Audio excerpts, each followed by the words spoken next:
تخلیق کار اپنے عہد کی آواز ہوتا ہے۔ یہ وہ قول ہے جسے تواتر کے ساتھ ہم سنتے ہیں ناقدین سے، قارئین سے، مفکرین سے، جو تخلیق کار کی تخلیقات کے بارے میں بات کرتے ہیں۔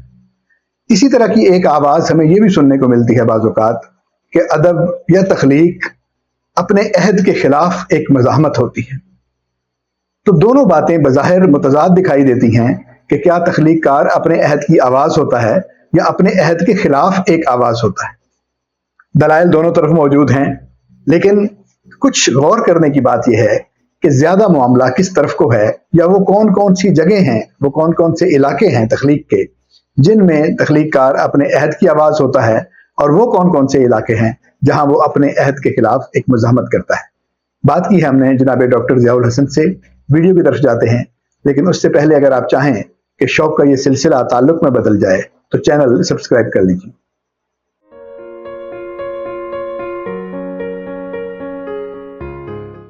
السلام علیکم، عابد چال حاضر ہے ادارہ اردو کے سلسلے ایک سوال کے ساتھ، اور جناب ڈاکٹر ضیاء الحسن صاحب نے وقت عنایت کیا ہے۔ بہت شکریہ سر، آپ نے مہربانی فرمائی۔ سوال سر شاعر کے بارے میں ہے اور اس کے عہد کے بارے میں ہے۔ ہم یہ کہتے ہیں کہ جو شاعر ہے وہ اپنے عہد کی آواز ہوتا ہے، یا شاعری وہ بڑی ہے جس میں روح اثر ہے، یا وہ اپنے عہد کے آدمی کا نمائندہ ہے، یا اس طرح کی باتیں ہم کرتے ہیں۔ دوسری طرف ہم یہ مقدمہ بھی قائم کرتے ہیں کہ شاعری یا تخلیق بنیادی طور پر مزاحمت ہے، اور سارا ادب بھی جو ہے، اور خاص طور پر جو بڑا ادب جس کو ہم سمجھتے ہیں، وہ ہمیشہ مزاحمتی ہی ہوتا ہے۔ تو اگر وہ اپنے عہد کی آواز ہے اور دوسری طرف وہ اپنے عہد کے خلاف مزاحمت بھی ہے، تو اس مسئلے کو ہم کس طرح حل کر سکتے ہیں کہ بڑا ادب جو ہے وہ اپنے عہد کی آواز ہوتا ہے یا اپنے عہد کے خلاف مزاحمت ہوتا ہے؟ تو سر وہ دونوں کام بیک وقت کرتا ہے، جناب یعنی اس کی سطحیں مختلف ہیں۔ سر، ایک سطح اس کی معاشرتی ہے، سماجی، دوسری سطح اس کی وجودی ہے۔ تو دونوں سطح پہ وہ دو مختلف کام کرتا ہے۔ سر جب وہ وجود اس کے پیش نظر ہوتا ہے، بڑے ادب کے پیش نظر جب وجود ہوتا ہے، وجود کا سوال ہوتا ہے، تو اس وقت وہ وجود کو ڈھونڈ رہا ہوتا ہے، تلاش کر رہا ہوتا ہے۔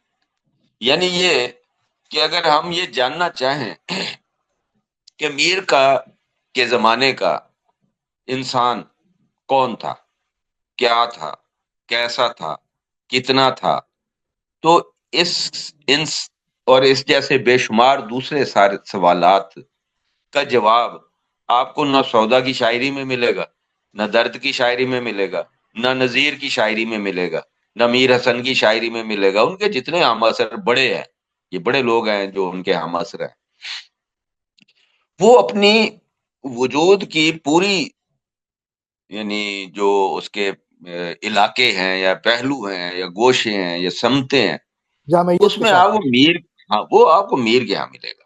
تو بڑا شاعر ہے، وہ اپنے عہد کے انسان کو ہر سطح پر دیکھ رہا ہے، یعنی اس کی ارذل سطح پر بھی، اور ارذل سے اعلیٰ ترین جو سطح ہے، ترین جو سطح اور اس کے درمیان جتنی بھی اس کی پہلو ہیں ایک انسانی وجود کے، اس کے عہد کے، وہ سارے آپ کو میر کے یہاں مل جائیں گے۔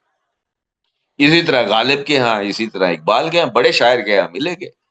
لیکن چلیں جو ایک دلچسپ سوال یہ بھی ہمارے دوستوں کے اٹھاتے رہتے ہیں سوال، تو چلیں یہ بھی، یعنی جو ارذل سطح ہے انسان کی، تو اقبال کے ہاں تو اس کا جو بہت کم ہے اس کا اظہار۔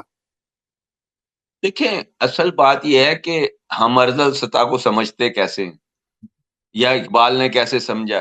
ظاہر اقبال نہ ہماری طرح سے سمجھے گا، نہ میر یا غالب کی سطح پر سمجھے گا۔ اس کے زمانے کی ارذل سطح غلامی تھی، تو اسے اچھا کس نے سمجھا ہوگا اس غلامی میں؟ اور غلامی میں وہ تو کہتا ہے کہ جو غلام ہے اس کی تو نماز بھی نماز نہیں ہوتی۔ مطلب یہ ارذل سطح ہے نا اس کی، انسان کی۔ بہت تو اچھی بات، صرف جنسی سطح تو نہیں ہے ارذل کی، ہاں نہیں ظاہر ہے صرف وہ اور نہیں۔ بے شمار پہلو ہیں۔ آپ یعنی جو مثلا مثال کے طور پہ آپ کو میر کی حجویات میں جو کچھ ملتا ہے، یا شعرا شوب میں جو کچھ ملتا ہے، وہ یہ نہیں کہ وہ وہاں تو وہ ذرا نمایاں ہو کے آ گیا، اس کی غزل میں بھی موجود ہے، چور اچک کے سے کر مرٹ، جی ہاں، کیسے اظہارات ہیں۔ تو ارذل سطح انسانی وجود کی ہمیشہ رہتی ہے، کیونکہ انسان جو ہے وہ بڑا پیچیدہ ظاہر ہے، وہ ایک ہی وجود ایک لمحے میں اپنی ارذل ترین سطح پر ہوتا ہے، ایک لمحے میں اعلیٰ ترین سطح پر ہوتا ہے، وہی ایک آدمی۔ ایسی کون اس پوری کائنات میں ایسا گزرا ہے جو وجود کے ان مراحل سے نہ گزرا ہو؟ جی، تو وہ جو بڑا شاعر ہے وہ ان تمام پہلوؤں کو، ان تمام سطحوں کو پیش کرتا ہے اپنے زمانے کے اعتبار سے۔ اس نے جو انسان کو اپنے زمانے میں دیکھا ویسا۔ دوسری سطح ہے کہ وہ یعنی ایک دوسری سطح فلسفیانہ سطح ہے کہ انسان کا وجود جو ہے فلسفیانہ سطح پر کیسا ہے، تو یا اس کی لامحدودیت کتنی ہے۔ ایک سطح پر تو اس کی محدودیت ہے، بہت یعنی انتہائی محدود بھی ہے، جیسے میر کا شعر ہے کہ سب پہ جس بار نے گرانی کی اس کو یہ ناتواں اٹھا لائے۔ تو یہ انسان کی انتہائی محدودیت اور لامحدودیت دونوں کو پیش کر رہا ہے بیک وقت۔ تو ہاں، ناتوان بھی ہے اور وہ اٹھا بھی لایا ہے۔ ہاں جی سر، جی سر۔ ناتوان بھی ہے تو اور یہ اٹھا بھی لایا ہے۔ ہاں سر، اگر یہ نہ ہوتا کیا تو بات! پھر تو یہ قرآنک تصور ہے نا کہ ہم نے خلافت دی، جی ہاں، خلیفت الخلیفہ بنایا اور وغیرہ، تو وہ تو جی قرآنک تصور تو اسی سے بنا ہے کہ اس نے اس تضاد کو اس کے اندر رکھا ہے کہ ایک سطح پر وہ اتنا ناتواں ہے کہ باقی تمام کائنات کے سامنے بہت چھوٹا ہے، اور دوسری طرف وہ اتنا بار امانت طاقتور ہے اٹھاتا ہے۔ کہ ہاں کہ وہ بڑے سے بڑے یعنی سورج سے خربوں گنا زیادہ بڑا ستارے جو موجود ہیں ان سے بھی زیادہ طاقتور، ان سے بھی زیادہ باصلاحیت۔ تو اور تیسری سطح اس کی سماجی ہے۔ سر سماجی میں ظاہر ہے اس کی سوشیو اکنامک جو دنیا ہے، جی، تو اس سوشیو اکنامک دنیا سے یا جو سیاسی دنیا ہے اس کے زمانے کی، اس سے وہ متفق نہیں ہوتا۔ وہ دیکھتا ہے کہ یہ یعنی سماجیات، معاشیات اور سیاسیات، یہ تین سطحیں ہیں نا سماجی زندگی کی ہماری، تو سطحوں پر وہ اپنا نقطۂ نظر پیش کرتا ہے اور ان کو ریجیکٹ بھی کرتا ہے، اس لیے کہ یہ تینوں ایسے ادارے ہیں، سیاست ہو یا سماج ہو یا معیشت ہو، جو انسان کو مسلسل نا انسان بنانے کے لیے عمل کر رہے ہوتے ہیں۔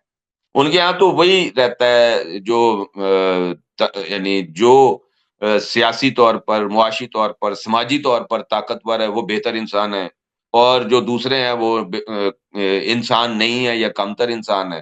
لیکن شاعر کے پاس تو یہ نہیں ہے، شاعر تو کہتا ہے کہ جو دوسرے انسانوں کے لیے زندہ رہتا ہے وہ انسان ہے، جو دوسرے انسانوں کو تکلیف پہنچاتا ہے وہ نہ انسان ہے، اس کے پیمانے دوسرے ہیں، وہ بہت پیمانے مسلسل اپنی شاعری کے ذریعے سے دے رہا ہوتا ہے۔ اب ظاہر ہے ہمارے یہاں چونکہ مزاحمتی شاعری ذرا براہ راست زیادہ ہو گئی، اس لیے ہمیں وہ مزاحمتی لگتی ہے، ٹھیک، اور میر کی شاعری چونکہ استعاراتی زبان میں ہے تو ہمیں وہ مزاحمتی نہیں لگتی، ہم یا اس طرح سے اس کو مزاحمتی شاعری کے زمرے میں نہیں رکھتے، لیکن وہ اپنا نقطۂ نظر انسان کے بارے میں اور انسانی معاشرے کے بارے میں دیتا رہتا ہے، اس کے شعروں میں مسلسل ہمیں نظر آتا ہے۔ بالکل ٹھیک۔ تو اس کا مطلب ہے کہ جو بڑی شاعری ہے اس میں دونوں چیزیں بیک وقت موجود ہیں، جیسا آپ نے آغاز میں کہا، جی سر، جی سر، اور مزاحمت کی جو شکلیں ہیں ان کو جی سر، پہچاننا چاہیے کہ بڑے ادب میں مزاحمت کی شکل ہو سکتا ہے اس طرح سے نہ ہو جسے ہم جی سیاسی جی مزاحمت یا سماجی مزاحمت جی یا ان سر، گہرائیوں میں دیکھتے جیسے ہیں۔ مثال کے طور پہ کلاسیکی شاعری میں ہی اگر ہم شہرآشوب دیکھیں تو اس میں بھی مزاحمتی عناصر ہمیں نظر آتے ہیں، حتیٰ کہ جو حجویات ہیں، جس دور میں تو قاضی ہو اس دور پہ لعنت، ہاں، اب بتائیں ہاں، یہ اس کا سماجی شعور نہیں ہے اور یا کیا یہ مزاحمت نہیں ہے؟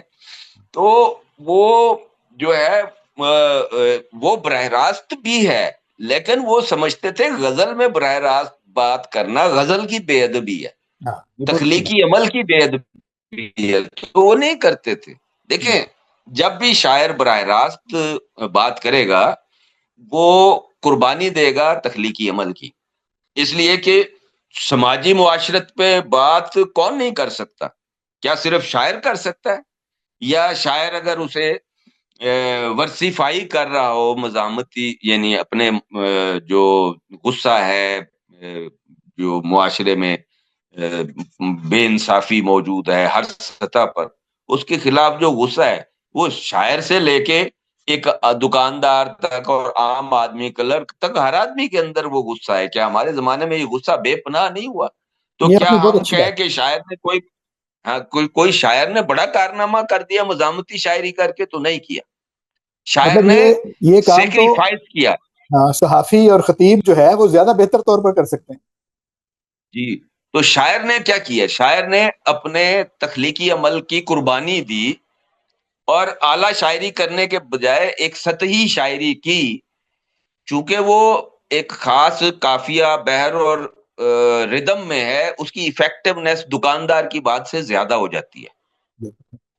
اور وہ ہوئی بھی، ہم نے دیکھا جالب صاحب، ہاں فیض صاحب کا ایک مہربانی ہے کہ ان تمام شاعروں میں بہت عالم آدمی تھے، بہت باصلاحیت شاعر تھے، اور انہوں نے قربانی دی اور انسانی معاشرے کے لیے مزاحمتی شاعری کی یا ایک طرح سے ترقی پسند شاعری کی، تاکہ لوگوں کو جگایا جا سکے اور انہیں موٹیویٹ کیا جا سکے کہ وہ اپنی حالت زار پر غور کر کے جد و جہد کر کے اس سے نکلیں.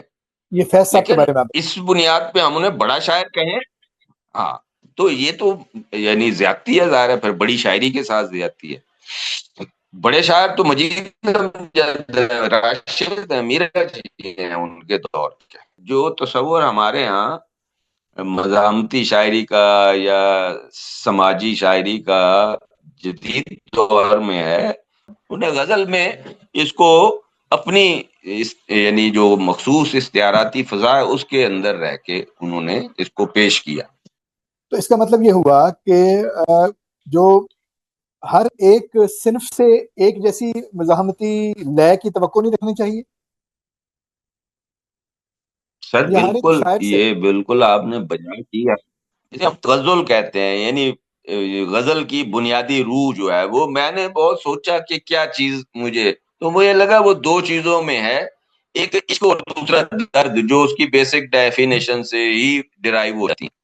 تو یہ دو چیزیں اس کے ہاتھ میں، اور وہ یہ اس عشقیہ یعنی تصور کائنات کو، عشقیہ تصور کائنات کو، تو جب وہ پیش کرتا ہے تو وہ ایک نئی استعاراتی زبان بناتا ہے. تو ظاہر ہے اس کے بھی اپنے تصورات اور مدارج ہیں، عشق کے بھی ظاہر ہے، اور اسی حساب سے جس طرح عشق کے مدارج ہیں اسی حساب سے اس کی شاعری کے مدارج بھی ہیں. تو بہت شکریہ آپ کا. اس سوال کے آس پاس ہم نے اچھی گفتگو کی، اور ہمیں سمجھ آیا کہ بنیادی طور پر جو مزاحمت ہے اس کا بھی پیرایا مختلف ہے، اور جو اپنے عہد کی آواز ہونا ہے اس کا بھی ایک پیرایا ہے. تو اتنا سادہ طریقے سے ہم اس کو ڈیفائن نہیں کر سکتے کہ بھئی صرف اپنے عہد کے لوگوں کی یا جو خارجی معاملات ہیں ان سے نہیں پہچانا جا سکتا کہ بات عہد کی ہو رہی ہے یا نہیں. اس میں بہت سے داخلی اور وجودی معاملات بھی ہیں. تو امید ہے کہ ہمارے دوستوں کو جی یہ باتیں پسند آئی.